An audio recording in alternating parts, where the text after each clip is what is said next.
Shall we begin? Oh, excuse me, miss. I love your bag. Oh, thank you. It's not a bag, it's a baguette. Welcome to the Sallie Tomato YouTube channel. I'm Jess, and I couldn't help but wonder if you would like a designer-inspired pattern tutorial. I figure you would. So today I'm going to show you how to make my newest sewing pattern named Carrie. This is a glamorous baguette bag, and yes, the baguette is back in style. The design details of the Carrie bag offer a luxury look. This bag can be carried over the shoulder or crossbody by attaching a chain strap or crossbody strap. And it's great for featuring luxury fabrics such as faux fur, velveteen, sequins, canvas, and more. The name and design of this pattern was inspired by the fearless fashion sense of the fabulous Carrie Bradshaw. Be sure to purchase the pattern before taking this class. The pattern and your supplies can be purchased from our website, or you can request them at your local quilt shop. Please remember to shop local whenever you can. So let's get started on this fun project.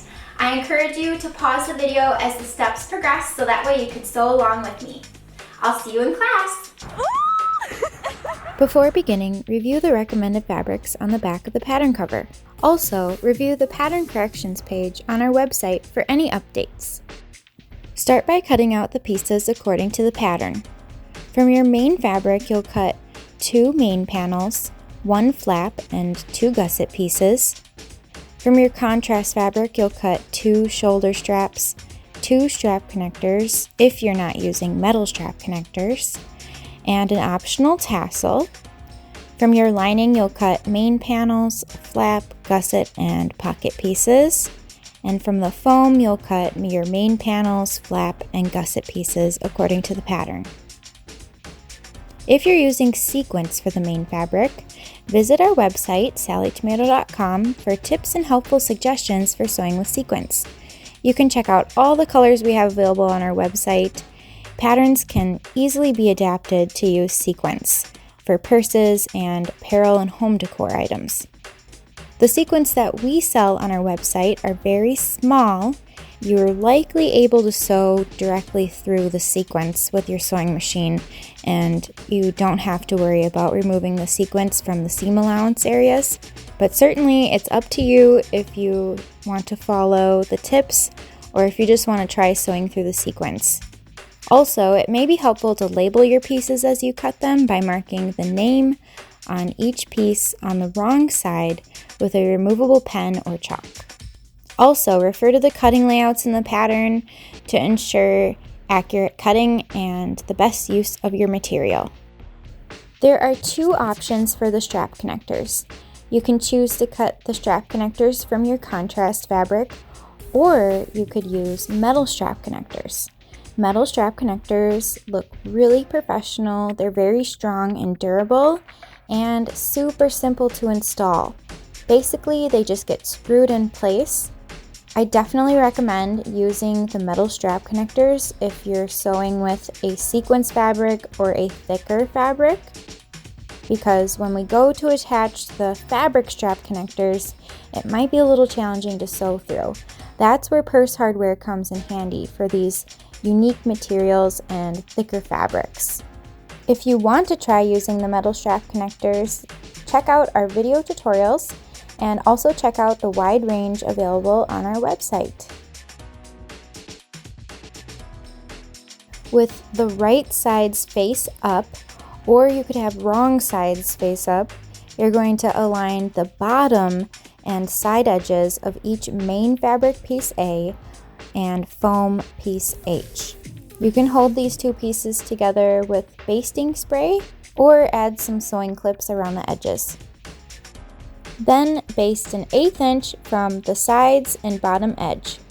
I'm stitching with a narrow foot, so that way I have an even 1/8 inch basting stitch. However, if you're finding that your fabric is sticking or shifting, you might want to try a Teflon foot or walking foot. Then you'll repeat the same process to attach the main fabric piece B and foam piece I. Then repeat the same process again for each main fabric piece C and foam piece J, but this time you'll center the foam and baste only the long edges together.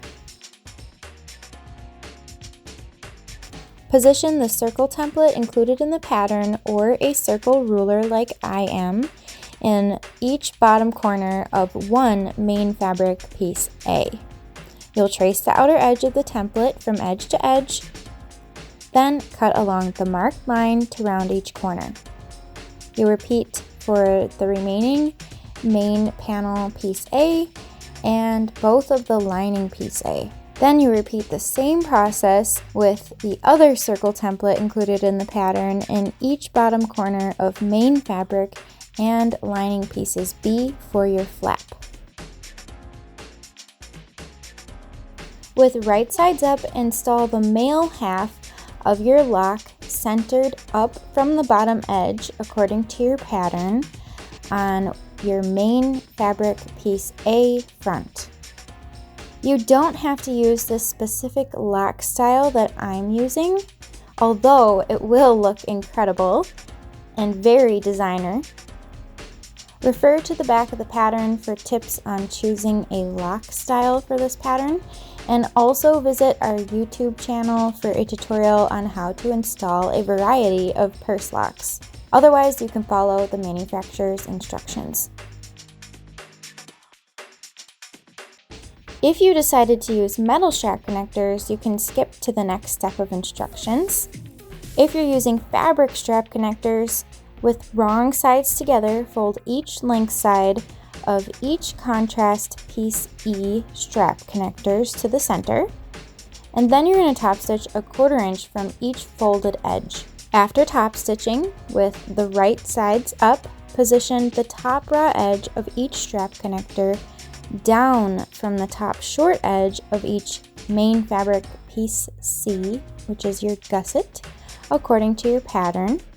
And you're going to top stitch a 1/2 inch high box, stopping about an 1/8 inch from the edges. Since you can't pin through cork fabric or faux leather, I recommend using basting tape or paper tape. What's nice about the paper tape is you can stitch right through it and then tear it away after stitching without damaging any of your stitches or your fabric. After stitching the box, you'll slide one D-ring over the unsewn end of each strap connector so the flat side of the hardware is against the wrong side. Next, you'll top stitch a 1/2 inch high box below the hardware and an 1/8 inch from the edges. Skip ahead to the next step if you decided to add the fabric strap connectors, because now I'll show you how to install the metal strap connectors. So with right sides up, you'll position the top edge of each metal strap connector down from the top short edge of each main fabric piece C gusset according to the pattern. Then you'll simply install the hardware according to the manufacturer's instructions, or you can check out our YouTube channel for tutorials on how to install metal strap connectors. So just make sure that you have a nice, tight, secure fit for your hardware before moving on to the next step. So after your connectors are installed, whether you chose to make the fabric ones or install the metal ones, you are going to take right sides together and align all edges of both main fabric piece C, which are your gusset pieces, with the connectors on the same side. Then you'll sew the bottom short edges together with 5/8 inch seam allowance. Next, you'll press the seam open and top stitch a 1/4 inch from each side of the seam. Make sure that your gusset measures according to the pattern. Then you repeat the same process for your lining piece C gusset pieces. On the right side of your lining piece B, which is your flap, you'll mark the center up from the bottom curved edge for the lock placement according to your pattern. Then, with right sides together, align all edges of the main fabric and lining fabric pieces B.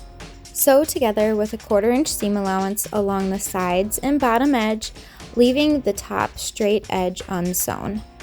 Trim the seam allowance to an 1/8 inch wide. Then turn the flap right side out through the top unsewn edge. After turning, you'll give your flap a good press over at the iron. However, if you're using sequins fabric, then just press with a seam roller since your iron will melt the sequins. After pressing, top stitch a 1/4 inch from all edges. If you're using a napped fabric for the main fabric, such as faux fur or sequins, I recommend to start top stitching at the top edge, go down the flap, and stop sewing at the bottom center. Then you'll start top stitching at the opposite top edge, so down the opposite side, and stop at your previous top stitching. So this way you'll maintain the direction of the nap and allow for easier top stitching. Next, with right sides up, install the female half of the lock centered over the placement mark from the previous step. Again, you can check out our YouTube channel for tutorials on how to install a variety of bag locks. Otherwise, you'll install according to the manufacturer's instructions.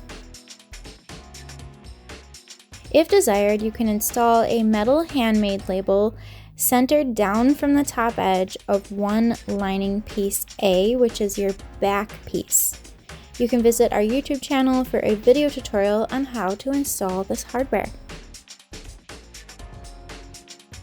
The next step is to attach a zipper pocket. I chose to use a size number 3 coil zipper. I used our nylon coil zippers, so these are nylon with a metallic finish, but they appear to be metal. So these are really fun to use to coordinate the coil with your hardware color, but they're super easy to cut and sew through. I definitely recommend checking them out. You could also use a size number 5 coil, which is a little bit wider. Visit our YouTube channel for step-by-step instructions on how to attach a zipper pocket, and make sure you follow along with the pattern and appropriate measurements according to the Carrie bag pattern. After installing the zipper pocket, you'll unfold the lining and press any creases smooth. So this is what it should look like so far. And then make sure to unzip the zipper completely to prepare for turning the bag right side out later. I'm going to show you a really fun method for turning your bag right side out and finishing off your bag just right and concealing that turning opening for a really professional finish. Now we're ready to assemble the bag. With right sides together, center the main fabric gusset seam on the bottom edge of one main fabric main panel. You're going to align the long edge of the gusset around the bottom curves and up the sides. Use sewing clips to hold in place. If you're finding that the gusset isn't fitting nicely around the curves, you can use a small scissors to clip 1/8 inch notches on the straight edge of the gusset to help ease around the bottom curves if needed. Then you'll sew the pieces together with a 1/4 inch seam allowance. After sewing, you repeat the same process to attach the opposite long edge of the gusset to the remaining main fabric main panel. Then you'll repeat the same process to attach the lining gusset to each lining main panel, but this time you'll start sewing with 3/8 inch seam allowance and gradually increase to a 1/2 inch seam allowance. Then you're going to decrease your seam allowance back to 3/8 inch as you reach the opposite top edge. Make sure you trim your seam allowance to a 1/4 inch wide after stitching together. This method will help your lining be a little bit smaller on the inside and fit better inside your bag. Next, turn the assembled lining right side out. With main fabrics together, center the top edge of the flap along the top edge of the main fabric back panel and align the raw edges. Baste together 1/8 inch from the edges. With right sides together, put the lining inside the exterior, aligning the top edges and side seams. You can use clips or pins around the top edge to hold the layers together. Then sew around the top edge with a 1/4 inch seam allowance. If you'll notice, this is the reason why the foam was cut shorter than the front and back panels and also on the gussets, so that way the foam stays out of this top seam allowance and later for your top stitching. That way it helps reduce a little bit of bulk around the top edge and makes it easier for top stitching, especially if you're using unique materials like sequins or faux fur. Turn the bag right side out by pushing the fabric through the bottom unsewn edge in the zipper pocket lining. I love this method because this turning hole will be concealed inside the zipper pocket later on, and it's also a very large opening, which makes turning the bag right side out fairly easy to do. Top stitch the opening in the pocket closed with an 1/8 inch seam. Then top stitch a 1/4 inch from the top edge and make sure that the flap is out of the way. If you're using sequins for the main fabric, I recommend only top stitching the front main panel, starting and stopping a 1/2 inch from the side seams.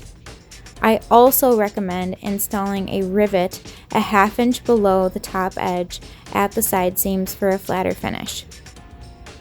What I've discovered is sequins generally don't like to be top stitched since they go in all different directions, and if you go over the seamed areas on the sides and also where the flap area is, you're going to have at least 2 layers of sequins going in different directions, and your needle is not going to like hitting those sequins. However, if you just top stitch the front main panel, you'll have a nice crisp top edge, and the rivets will help secure the top edge as well. The next step is to make the adjustable strap using both of your contrast piece D, 2 swivel hooks, and 1 slider buckle. Visit our YouTube channel for a step-by-step tutorial on how to make an adjustable strap out of faux leather or cork fabric. This last bit of instructions is optional. If you'd like to create a tassel, visit our YouTube channel for a video tutorial on how to make a tassel using tassel cap hardware and your contrast piece F. Tassels are super fun. They add a little bit of extra flair, and they also help tie in some more of your contrast fabric, which finishes off the bag just right. Congratulations! Your Carrie bag is complete. Attach 1 swivel hook of the adjustable strap or chain strap to each D-ring on your bag. Then you can begin filling your bag with essentials and more. Thanks so much for sewing with me today. I hope you enjoyed this tutorial and learned some new tips and techniques and are excited to flaunt your new designer-inspired bag. Share photos of your completed project using #SallieTomato and #CarrieBagPattern. We'd love to see how you're using your new bag. Also, I hope you'll check out the rest of our pattern line for more professional, easy-to-sew projects. If you liked this video, please give it a thumbs up, comment, and subscribe to our channel. Your feedback means so much to us, and we love to see the projects you make from our tutorials. Thanks so much for watching, and I'll see you next time.